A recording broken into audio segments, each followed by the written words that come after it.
So welcome again, everyone, for joining us tonight. At Just a brief update is uh, for those of you that are new to Kongsi Co-Op, we are a consumer co-op registered in Malaysia. At the moment, we are registered in Kuala Lumpur and Selangor. And our mission and vision is to connect people, soil, and nature to co-create a community that is harmonious with the ecosystem. So throughout the last year, we have been doing a tech study on associative economics. And in this tech study, if anyone is interested, we have an English tech study every Thursday to learn about how we can achieve this, our vision, how to achieve to create this harmonious ecosystem with the people and soil. A gentle reminder, if you are not speaking or you don't have any questions, please switch off your microphone. Very much.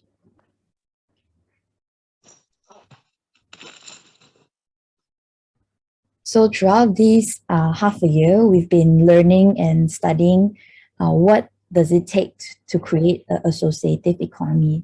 And within this book, written by Gary Lam, inspired by the founder of anthroposophy, Rudolf Steiner, it was very obvious that education was very vital. And that is why we have invited Puan Surina tonight to share with us about what was constantly repeated in the book about a whole human education development. And Puan Surina is one person that we really are inspired by. She's also our Kongsi Co-Op's board of on Kongsi Co-Op's board of advisor, with her background in lawyer, advocate, and soliciting. She actually had a lot of experience coming into the sustainable scene, environmental scene, when she joined into with Trash Hero. From later on, she'll be able to share with us even more of her transformative journey towards becoming a Waldorf parent and eventually a Waldorf teacher. But tonight, what we want to learn from her and to be inspired by her as well is what is it that impacted her the most, and why it is so important that we understand the true meaning of education, true purpose of education for a child's development and eventually for our whole human's lifespan's development. What does it mean to be a free human being as well? So these are the things that we are constantly seeing parents, Waldorf parents, putting down everything and then making sure that their children have this to receive this kind of education.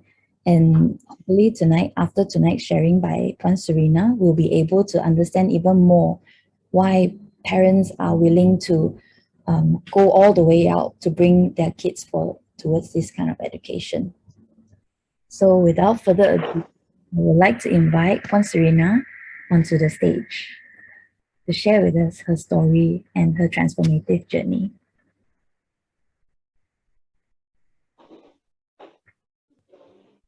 Good evening, everyone.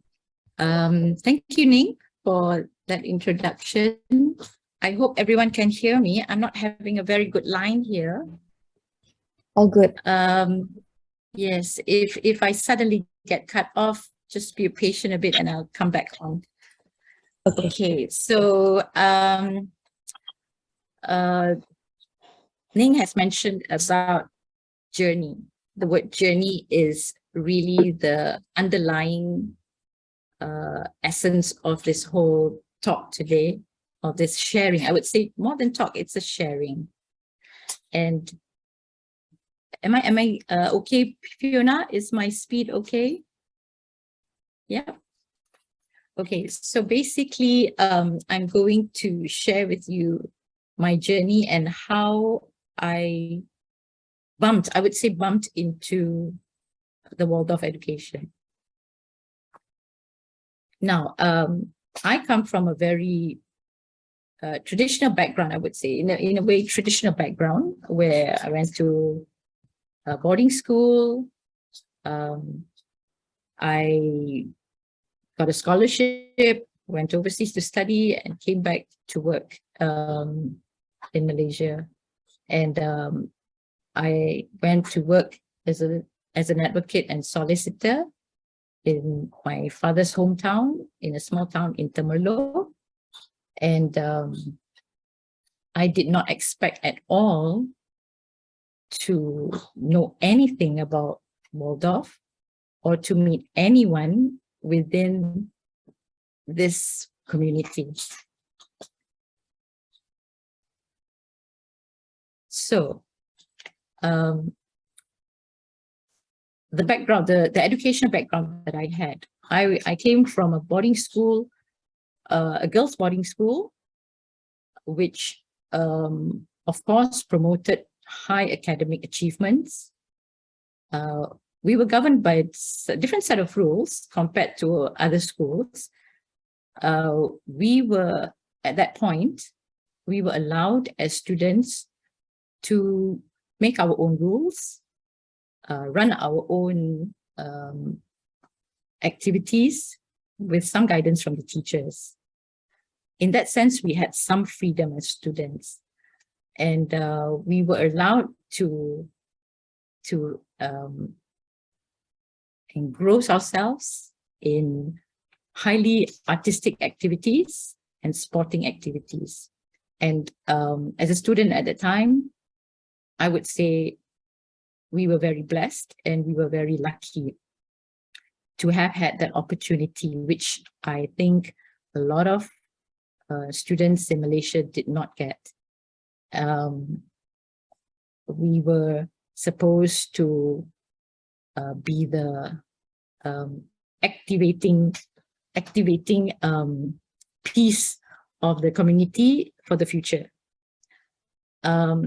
However, I would say a lot of us were motivated academically, and we all went all the way in a very capitalistic manner to achieve what we wanted to achieve for our own selves. I would say that. Maybe later on in life, some of us changed direction, as most people do, where they felt there is a need to serve the community. And a lot of us then delved into religious groups, community action groups, and other associations. Came a time when work as a professional lawyer really took a toll on my time, and also it created a lot of stress because I was a court-going lawyer. I took on criminal cases. I took on a lot of litigation cases. And at the same time, I did a lot of conveyancing cases, land transfers, distribution cases. And one of the final ones that the big cases that I did was more of public interest. And perhaps through those public interest cases, it moved me to leave the scene for a while, to go to Melbourne and study sustainability law. And it was a 6-month thing, but I had a good 6 months with my supervisor, Dr. Klaus. Dr. Klaus was a German who started the Green Party in Germany. And he was advising United Nations on certain sustainable issues and environmental issues. And from what I learned from him, and through the sharings of my lecture mates at the time, I felt there was something more than just practicing law. And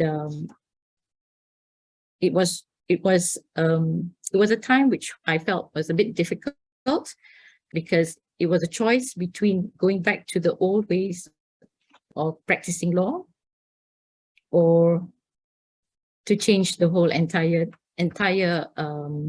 persona of being a practitioner. And at this time, not long after that, I had my daughter. And of course, as most parents, you would want to have the best for your children. And when she was very young, of course, I took her to, I was very ambitious. I wanted her to be this and that, trying out all the play groups, trying out all the newest toys that could be given to her. Yes, we did do the iPad for a short while. We did do the iPad for a short while to play some games. I can't deny that. But came a time when we had to go to kindergarten. We had to go to kindergarten. She was all right with it, but I did notice among the other children, there were some children who were asked to sit on table mats, and I didn't understand why. I think I had very little knowledge about young children at the time, and I kept asking the teacher why the child was made to sit on a table mat, and it was told to me that because this child can't sit still. And so the table mat was meant to put him in a box feeling so that he won't move out of that box. And that made me feel that this was not particularly right. And if it had been my child, I would have thought that there would be other ways of dealing with this hyperactiveness. But that thought left me, and very soon I was told by the teachers that for my child to go to a Chinese primary school. We had Chinese primary school in my hometown. She would have to learn a lot more Mandarin before she gets into primary school. I moved her then to another kindergarten, which used a lot of medium, a lot of computers as a medium. They have a big screen in class, and then you have to play music according to those, to whatever that's shown on the screen.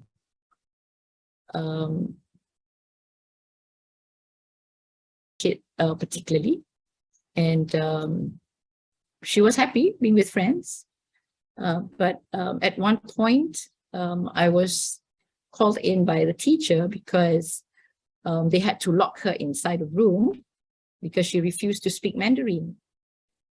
And she was told that if she did not speak Mandarin, she was not going to be let out of the room. And I thought that was not the way to deal with it. Yes. And so I took her out from that kindergarten and decided, like, how am I going to have my child learn at a pace that she was comfortable with and at the pace that I was comfortable with as well, and that would not be too torturous or stressful. I was told by the principal of that kindergarten that a lot of other students were going for tuition, so that when they reached primary school, they were already able to read, and then they would excel in their primary school.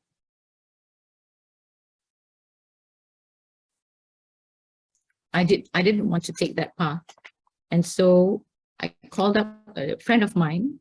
I was active in Rotary International before that, Rotary Club. And I called up a friend of mine because I recall a Japanese student told me that he was homeschooling his children. So I wanted to know more about that. And I called him up. He runs the beach school today in Port Dickson, if any of you know them. You know, the couple who runs the beach school in Port Dickson. So I called him up and I said, I'd like to know more about how you homeschool your children. And he said, no, I don't. I don't homeschool my children. And I said, like, I'm quite sure the Japanese student told me that you homeschool your children. And he said, no, I don't. I unschool my children. Okay, that was a bit radical. He explained to me what unschooling entailed, a lot of mentoring. Yes, his name is Kent, Linda. His name is Kent Leong. And so I tried it for a while. I tried unschooling for a while. It was very, very interesting. But because my child wasn't the only child and there was nobody to play with her. And when we called all her old friends from primary school, because she went into primary school for a while, they were all busy with tuition. They were all busy with extra classes. And nobody had time to play with her. And I decided there's something more to this. So I went to KL and joined the drama class, where everyone there seemed to think that I came from a Waldorf school in Pahang, because I said I came from Pahang. And they said, oh, you must be from that Waldorf school. And I've never heard of what Waldorf was. And I was thinking, like, what is this Waldorf thing? I always thought it was a hotel, or, sorry, that's my cat.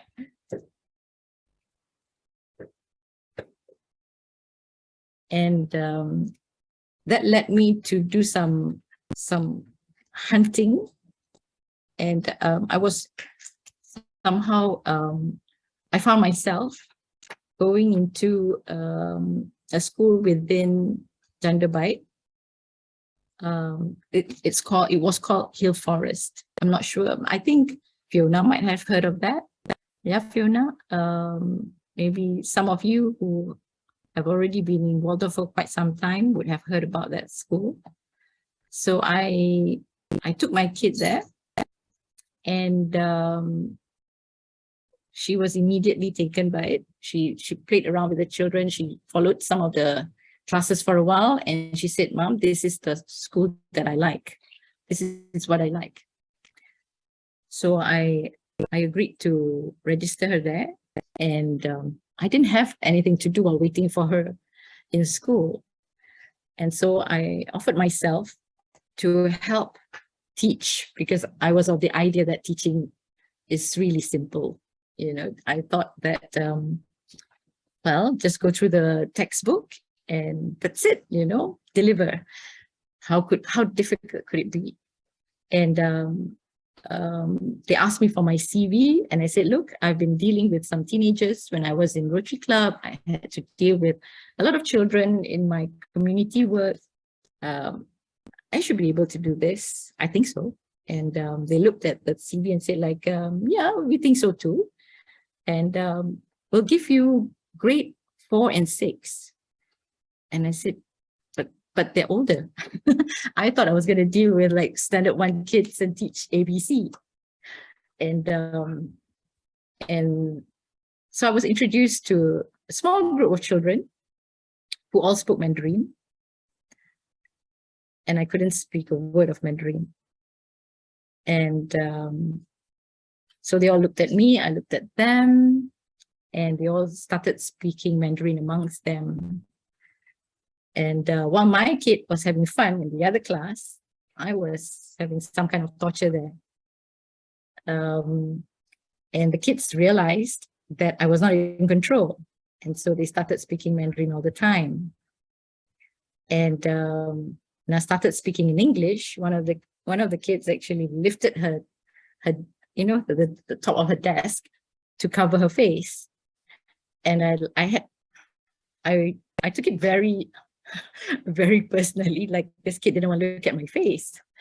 And after a while, I realized that they were testing me. They were testing boundaries. The best that I could do was to, you know, just attract some attention and get them to listen to me. And it was not easy the first few days. I had to jump between grade 4 and grade 6 within the same classroom.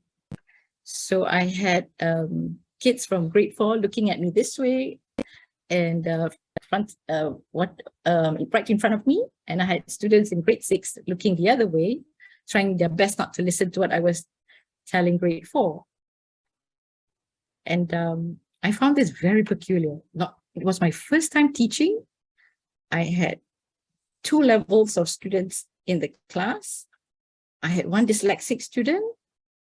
I had one who couldn't really speak English at all. And I had another kid who was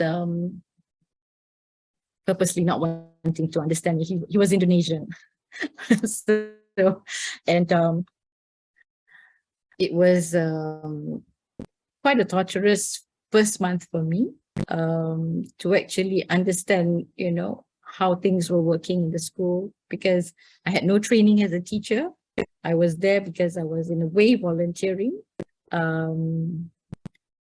But somehow the teachers there taught me a bit. We had this thing called biography sessions, and I think it helped a lot. The biography sessions explained or in fact discussed about the things that went through our lives between the ages of 0 to 7, then the next level to 14, and so 21, 28, so on and so forth. The first session, took me by surprise, because I thought it was just a matter of just sharing. It was a group of parents and teachers sitting there to share about their first 0 to 7 years of their lives. And we were asked to draw. We were asked to draw a picture of, a setting during that time of our lives, 0 to 7. Just choose a time where you remember most. And a lot of us were drawing our homes. There was another person who was drawing her sitting on a swing. There was another person drawing a picture of her by a fence. And as I heard the stories, we were sharing stories very openly. And as I heard all the stories, I realized that we were actually going back in time. And there were some things that we thought we couldn't remember, but it was there. It was sort of imprinted very, very clearly as we went through those biography sessions. And it was sparked to me. It sparked importance. It sparked importance, because whatever that happened during those first 7 years, obviously molded a certain persona of the people in that group. Each of them shared the happiest moments during that time, during those ages, and some of them shared the worst, or what they thought were the darkest times of their lives. And that was just 0 to 7.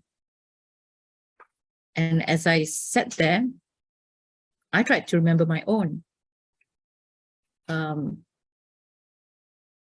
I was quite happy with what I could recall. But what struck me was that certain events which I would have brushed aside or wouldn't even pay attention to was actually stuck there with me. And this showed that between 0 to 7, whatever events, whatever that happens to a child can get stuck there in a good or bad way, because it is the core of the development of the child.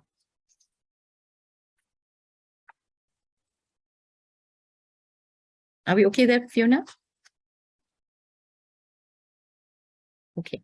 And so those biography sessions really helped me to really try to understand the children who are in front of me, not only my own child, but my students. And as I approach them a bit more closer, and through the guidance of some of the teachers there, I would say the importance of a child's education is really it's not just what is being taught, but really is the relationship between the teacher and the student. And we all remember those teachers who we thought were the worst teachers in our lives. I'm not sure if you have, but I have. I have those teachers who I would love to forget. I have those teachers who I really, really loved. And until today, they have passed on, but I still remember the effect that they had in my life. How they molded our thoughts, our mind, and how they shared their lives with ours in a not so detailed way, but how they influenced us by their own character. And so it is often said in Waldorf education, it is sometimes not what is being taught, but the teacher as a whole, the person, is what will educate the child in sometimes in a very subconscious manner. And so they always say it's the love for the teacher that really enlifts the child and leads the child to a willingness to learn and to have their own creative productivity in later life. And today we find that a lot of people would love to spend a lot of money, right, on the best teachers. We have heard of people paying thousands to get best teachers, line up for the best tuition. Sometimes they use their school time as playtime. I've heard of that. School time is playtime, tuition time is real schooling. Because teachers are handpicked for them. Yes, I would say our teachers are those who mold us in a good or bad way. Now, this was a tough task. I found this a very tough task because I was not prepared. I thought that teaching was merely passing on the message of whatever that's being written in textbooks.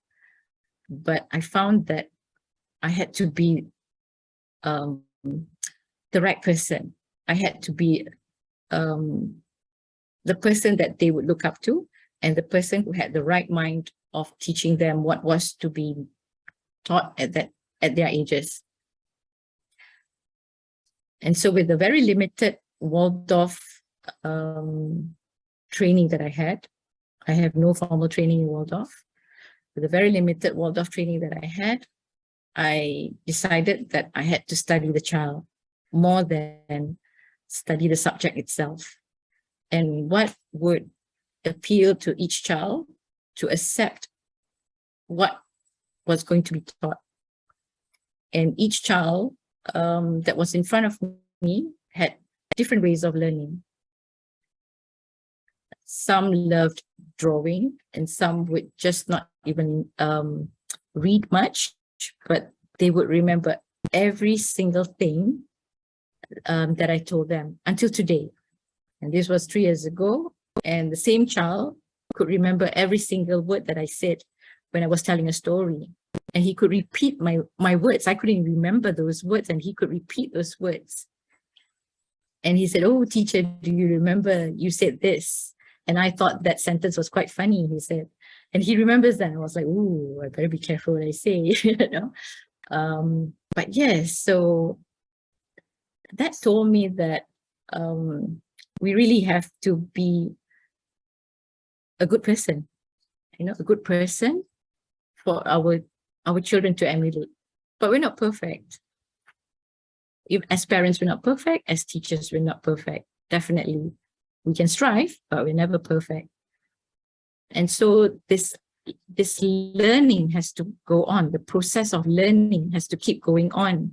Learning to improve ourselves and learning to understand ourselves too, and to educate ourselves. And so if you see Waldorf in Waldorf, a lot of teachers keep going for trainings and trainings and trainings. It doesn't stop, you know, at a certain particular where they get a certificate and that's it. No, it doesn't. They keep going for all those workshops, for some artistic workshop, to biography workshop, even special lessons for educating special children. It's all in the light of building oneself, rebuilding oneself, keep on going and going. So as I said, it's a journey.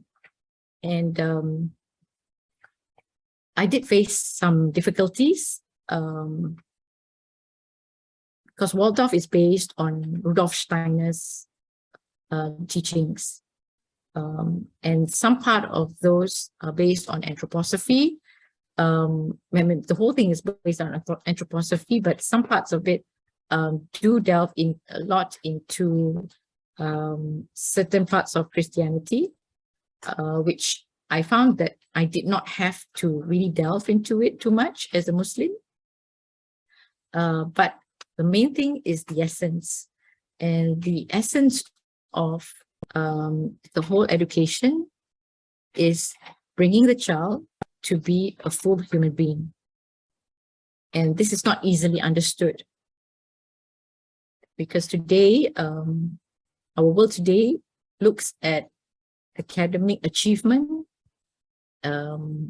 materialism as something to be celebrated. And we have not put in enough effort into spiritual development of the child, the inner development of the person. And I believe this is why we see a lot of adults, even myself, struggle at times with the things that we face, on a daily basis. Last week, I went to one of Kongsi's weekend gatherings, and we were talking about how the young people today have to be caught in a rat race because they have to sort of like follow the Jonases, where they have to, they find that they have to buy certain property, live like other people, work in the same rat race, and we end up all losing our freedom as individuals. And we don't have time. We don't have time to work on ourselves. We don't have time sometimes for our family. We don't have time to enjoy life, and we don't have time to serve what we're supposed to do, serve the community or serve the other person, in order that we ourselves can manage our lives.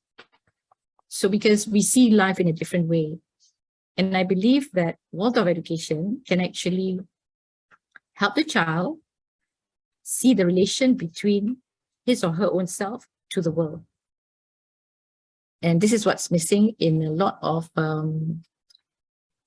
curriculums, or a lot of methods of learning, because we're all too testing-based, standardized testing-based, where we label certain people as good in academics, and those not so good in academics, they have to take on certain other roles in the community, which we tend to label as not so important. But in Waldorf education, it's not that. It is mainly how we develop the whole person, and so they can come to their fullest potential. And we don't know what that is, right? We don't know who that person is going to be. Kid A and Kid B, Kid C. So we don't know who they're going to be one day. What were they here for? Every one of us are here for a particular reason. And if we are not going to be able to tap into our own potential, so we're going to fall short of what we can give back to the world. And so the world is going to evolve in that manner, with small discrepancies going bigger and bigger and bigger. And this is what we see in the end, the result of all these discrepancies, resulting in a world which could have been better. And so I'd just like to share, I read to you all, there was something that struck me in something that I read. There was this boy in this particular school, and he was not particularly bright in academics. He did all his work. He was a good boy in school, but nothing struck him as being overly a high achiever. But at the end of his year at school, he delivered a speech to his friends in school, and this is what the teacher took down. And I'd just like to read it to you. He said, "I asked God for strength that I might achieve. I was made weak that I might learn humbly to obey. I asked for health that I might do great things. I was given infirmity that I might do better things. I asked for riches that I might be happy. I was given poverty that I might be wise. I asked for power that I might have the praise of men. I was given weakness that I might feel the need of God. I asked for all things that I might enjoy life. I was given life that I might enjoy all things. I got nothing that I asked for, but everything that I hoped for. Almost despite myself, my unspoken prayers were answered. I am among all men most richly blessed."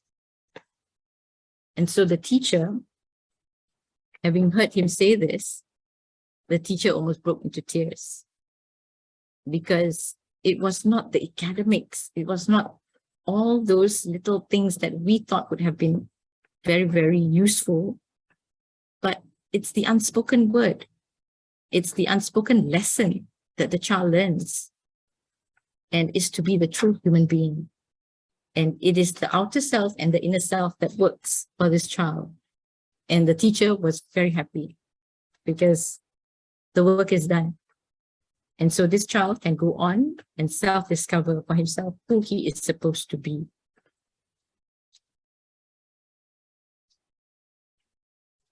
And so I think as a parent, whatever that I actually put in when she was young, thinking that she's going to be this, she's going to be that, she's going to be this, she's going to be that, I'm going to give her a lot of little books and toys that will make her intelligent, clever, that she can achieve to read very fast. Okay, scrap all that. And so today I would say that yes, of course, she needs to learn all those. But I would be happier if she was happy with what she was doing and she knows her place in the world. And I would say that for now, I'm happy. I am happy with the level that she is. She's happy with her friends. She's happy doing what she's been doing. She's learning a lot every day. And she's telling me things that I would not even have thought of when I was younger, through observation of what she sees every day and what she hears every day. And so, yes, if you ask me, yes, I'm an advocate of Waldorf. So I would definitely say that this has worked so far. This has worked. It's just a 3-year journey. So it's still, we're still going. We're still going there. But through this Waldorf journey, I met a whole group of people, a whole group of parents. We were all sending our kids to the same place, and something unfortunate happened, that the school disintegrated and left a whole group of us without a school. And we were in a way shocked by that, because a lot of us had uprooted ourselves from our hometowns just to have our children in Waldorf, in this Waldorf school. There isn't any other in Pahang except for the one in Jendabai. And so we were like very disappointed, but at the same time, we were determined to give our children a good finale, in a way, a good finale. So a few of us got together last November, and we had a whole month of sharing time, spending time with the children and teaching them. Each of us became a teacher of a certain class, of a certain subject, and we all got together. They had a good time. They had permaculture lessons, they had archery, they had woodworking, they had art classes, English classes, singing classes, a bunch of things that we did just for a month. And we thought after that, we were going to take our leave and all find our new schools. But a lot of us didn't want to leave because we found ourselves somehow attached to Jendabai. And at that time, I had a chat with Kelly. That was my first time talking to Kelly. And I think she inspired me to get the parents to try to work things out. And, a lot of things are not by coincidence. We sometimes feel that, I'm so lucky to have found this, I'm so lucky to have found that. But the way divine intervention works sometimes, things just fall into place. So we were looking for a place to continue this good 1 month. Some of us were thinking like we'll start in April 2022, because the other schools, we heard the outside schools were also not, they're not going to start so early. So we thought, okay, let's leave it for a while. We'll start in April 2022. And some parents felt that this was too long. So some of them went out to find their schools for their children. But a whole group of us felt that, we'll just try and hold on longer. And we started again in February instead of April. We started again. We had a little kindergarten next to another friend's farm in Jendabai. So the kids were, in two places at the same time, next to each other, occupying around 6 acres of area at that time between these two farms. But these farms belong to other people. And sometime before that, for some reason, I was just asking another friend who had a piece of land in Jandabai, and asked if I could use her land, perhaps just to build a cabin for myself and my daughter, and just stay there while going to the other farm, just to go for this learning. But somehow that piece of land was encroached by someone else, and this friend of mine said, let me introduce you to someone who might want you to house sit for him. And so I went to this person's place, and he said, "What are you all doing again?" Then I said, "Oh, we are actually, learning on a farm. We're doing some Waldorf education with our children." And he said, "Why don't you just do it here?" And I said, "Like, you mean here on your land?" And he has a real, I'm in that house now. And he said, "Yeah, why not? Why don't you just, use this place? I don't have use for this place." And I was like totally aghast by that. I was like, what? I did not expect that at all. And I ran to tell, all my friends about it. And in fact, he said, instead of 3 acres, what you could see, why not you just take all 9 acres? And okay, 3 acres was big, and 9 acres is like, okay, this is really big. But when we got together and we discussed and said, like, let's take it one step at a time. Main thing, we already have a piece of land and our children are here. And what we wanted was to build a community. And this has taken us by surprise, that at first, most people don't have the land to start a community. They have a community, they don't have land. Now we have a piece of land, and we have such a small community. We have like 12 children learning together in our homeschool here. And every day is, like, it's a big playground for them. I would say when we are quite new in Waldorf, the parents here are all learning as we go along. But we can say that the children here are really enjoying the space that they have within certain boundaries. They are right there out in the environment, in the nature, and a lot of things that we learn in Waldorf can be practiced easily here. And we're quite blessed. And so, as I said, there are no coincidences. It could be divine intervention. But, we are hopeful that we can actually continue this for a very long time, so that the community will grow and more children can benefit from what we have here. And it's not just the children. I keep telling all my friends within Didik Alam, that's the name of our group, Didik Alam.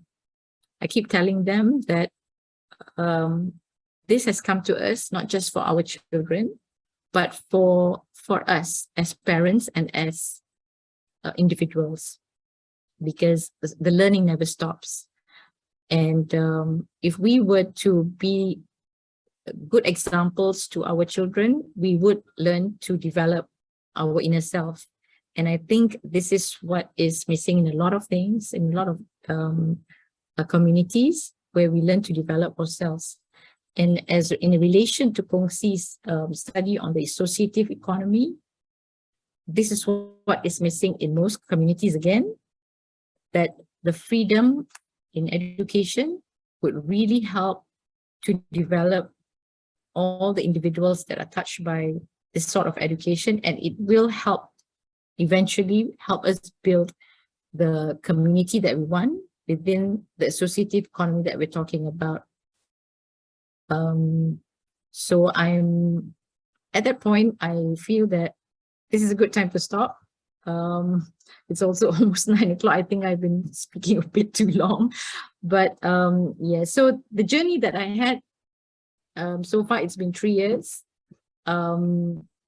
It's been a very different a very different thing for me. I've never expected to even touch certain parts of my inner person.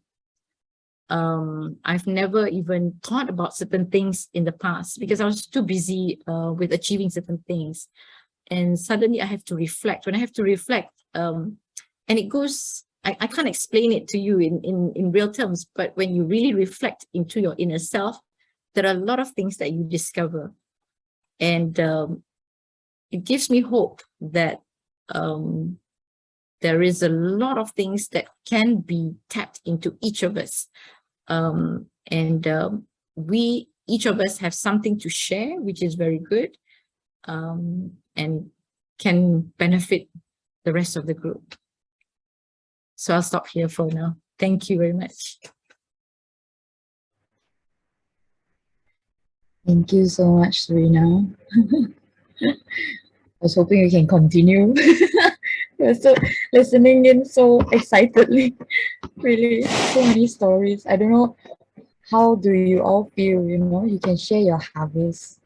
Maybe take a moment and digest what you heard. You may share in the chat room with us what you've heard so far, what touched you the most.